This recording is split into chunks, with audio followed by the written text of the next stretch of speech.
बहुत बहुत स्वागत है आपका मेरे यूट्यूब चैनल पर एक बार फिर से। आज हम नए टॉपिक के साथ यहाँ उपस्थित हुए हैं। हम आज डिस्कस करने वाले हैं experiment for identification of genetic material. जो जेनेटिक मटेरियल था हमारा वो डीएनए ही है, ये कैसे प्रूफ हो पाया। तो 3 साइंटिस्ट थे जिन्होंने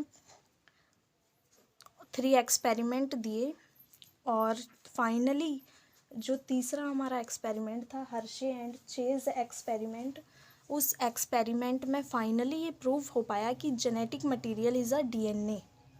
genetic material is DNA which is actually responsible for transferred the genetic informations from one generation to next generation. So जो 3 एक्सपेरिमेंट थे उसमें से हम पहला एक्सपेरिमेंट आज इस वीडियो में डिस्कस करने वाले हैं और वो है Griffith experiment.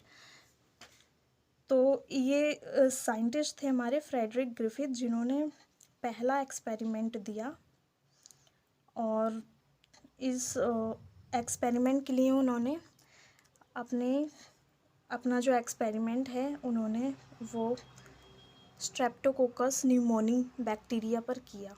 Streptococcus pneumoniae bacteria जो होता है वो किसी भी ह्यूमन बीइंग्स या फिर मैमल्स में निमोनिया कॉज करने वाला बैक्टीरिया होता है जो निमोनिया के लिए रिस्पॉन्सिबल होता है। तो उन्होंने स्ट्रेप्टोकोकस निमोनी पर अपने एक्सपेरिमेंट दिया। तो इसके लिए इन्होंने 2 काइंड्स के स्ट्रेप्टोकोकस निमोनी बैक्टीरिया लिए। एक था स्मूथ स्ट्रेन वाला और एक था रफ स्ट्रेन वाला। तो डिस्कस करने से पहले ही मैं आपको क्लियर कर देना चाहती हूँ यहाँ पर जो हमारा स्मूथ स्ट्रेन बैक्टीरिया है, स्मूथ स्ट्रेन बैक्टीरिया उसके चारों तरफ it is surround by the covering of polysaccharide around it. एक प्रोटेक्टिव कैप्सूल इसके चारों तरफ पाया जा रहा था जो इसके पैथोजेनिक नेचर को रिप्रेजेंट कर रहा था। यहाँ हमने देखा हुआ है ये हमारा स्मूथ स्ट्रेन बैक्टीरिया है जिसके चारों तरफ it is surrounded by a protective covering of polysaccharide capsule ये पाया जा रहा है।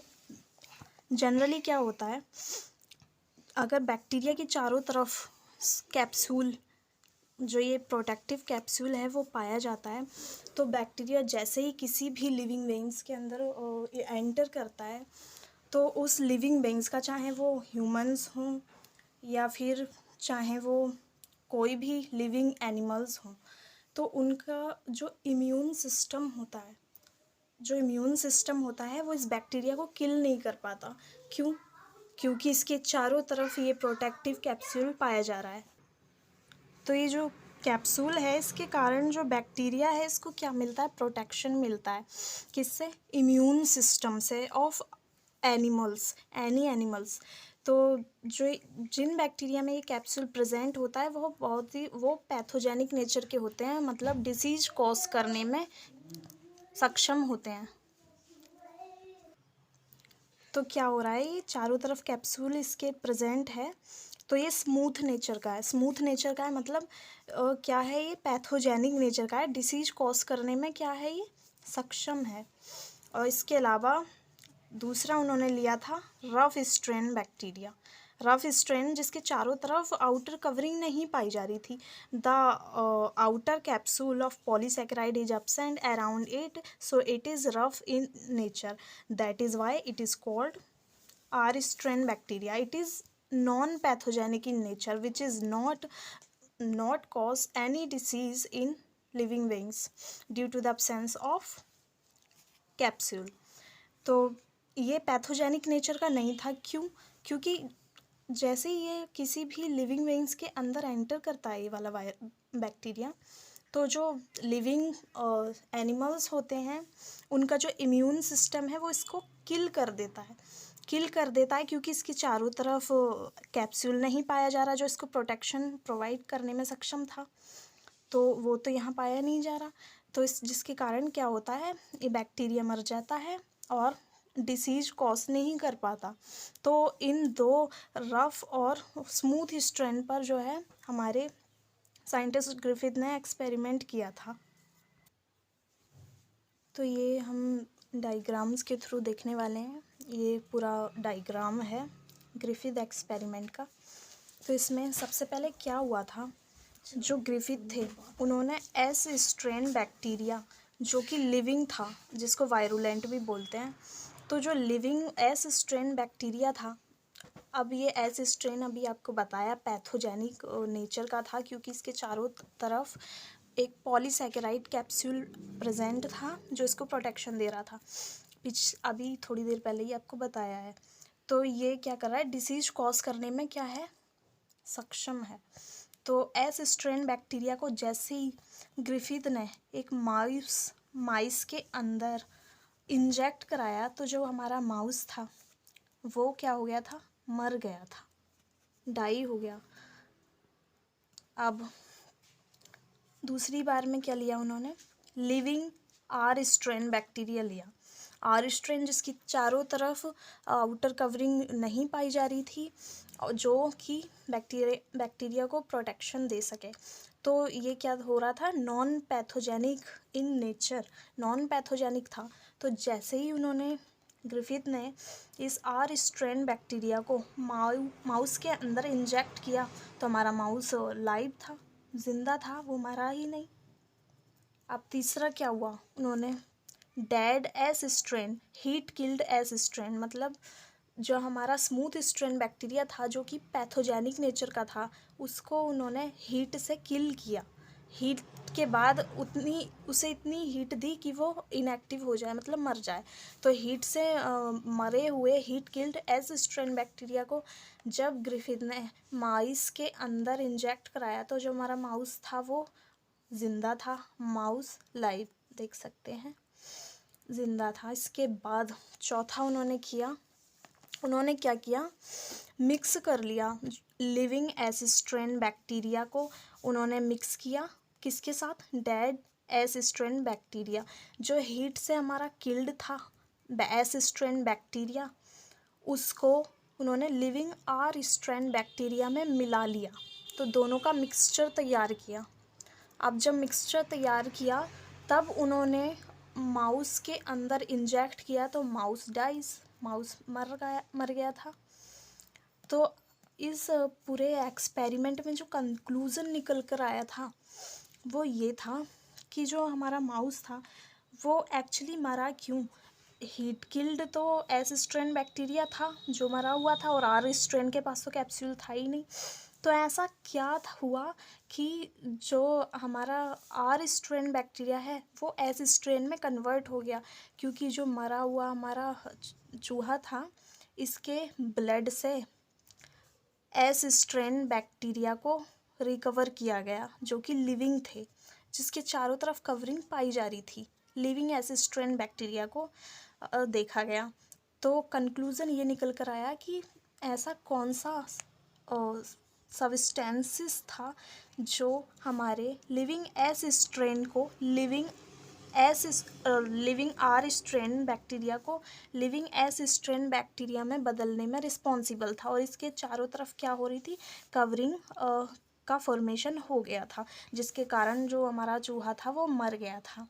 तो यही है पूरा जो डायग्राम, आप ये ड्रॉ कर सकते हैं, आपको बहुत ही अच्छे मार्क्स, फुल मार्क्स मिलेंगे।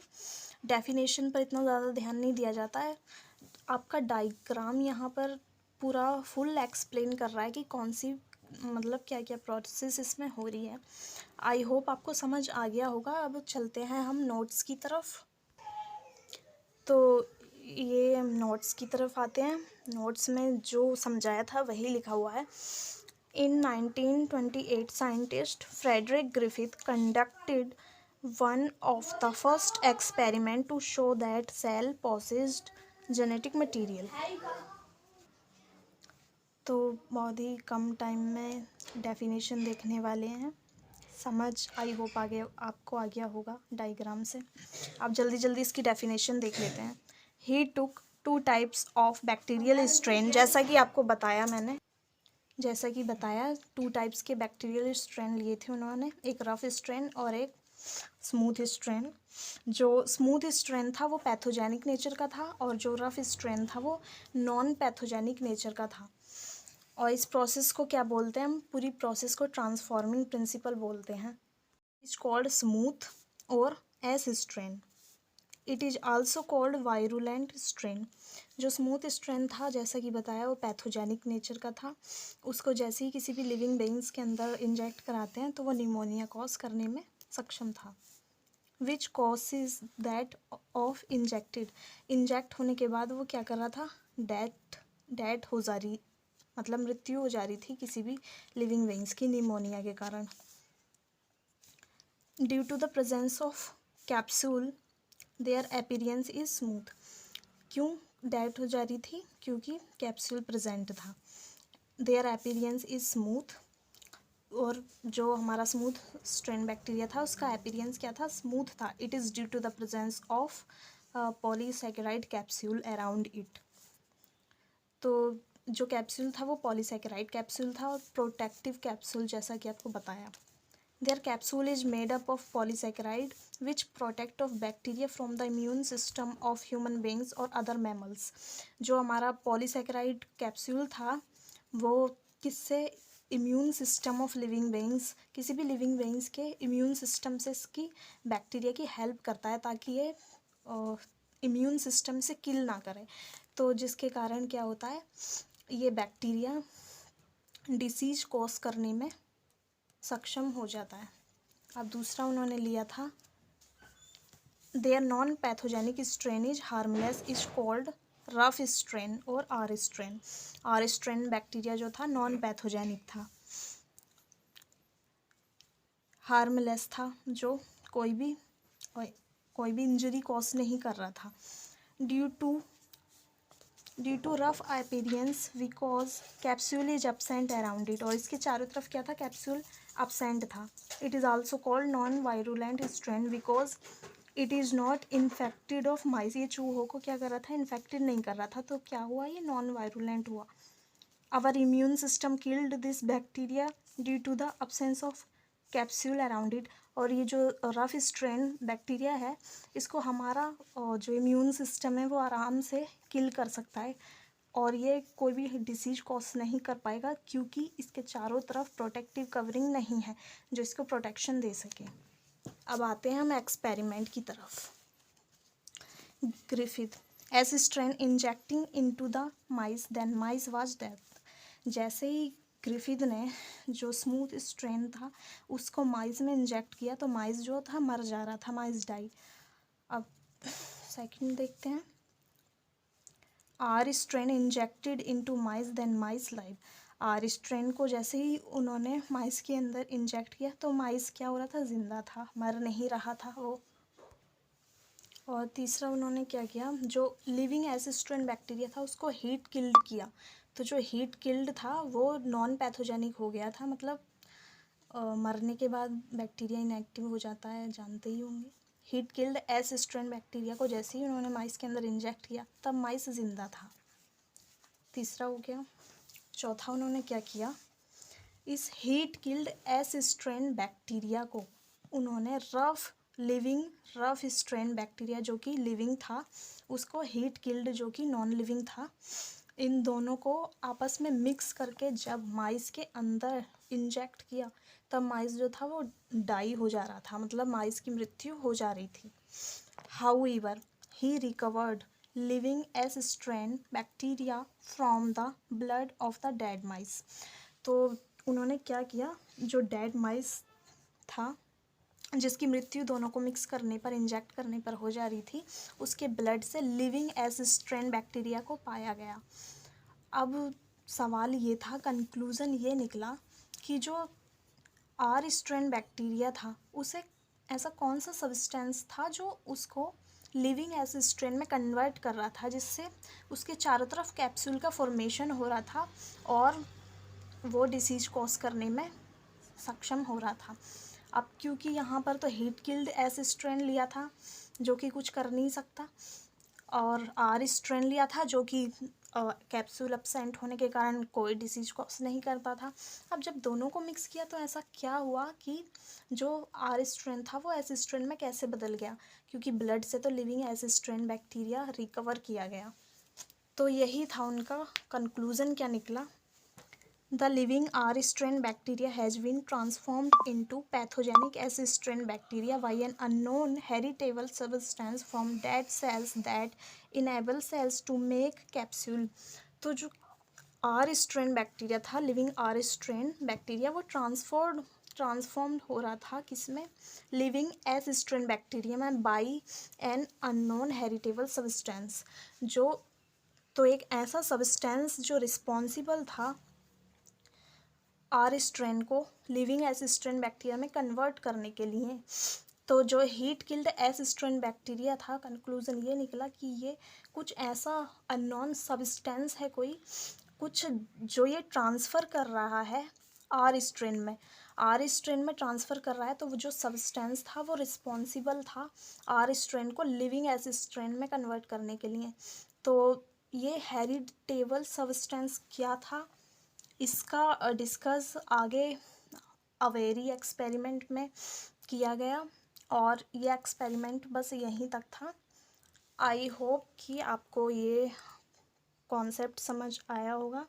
अब नेक्स्ट वीडियो में हम डिस्कस करने वाले हैं अवेरी, मैक्लियोड और मैकर्टी एक्सपेरिमेंट, और उसके बाद फाइनल प्रूफ्ड जो दिया था हर्शे एंड चेज एक्सपेरिमेंट, वो हम नेक्स्ट वीडियो में डिस्कस करेंगे।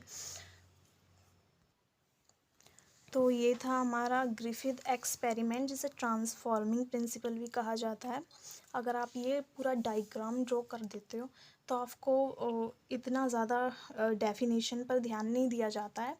तो आई होप आपको डायग्राम से पूरा क्लियर हो गया होगा। वीडियो पसंद आए तो लाइक करें, चैनल को सब्सक्राइब करें। Thank you very much.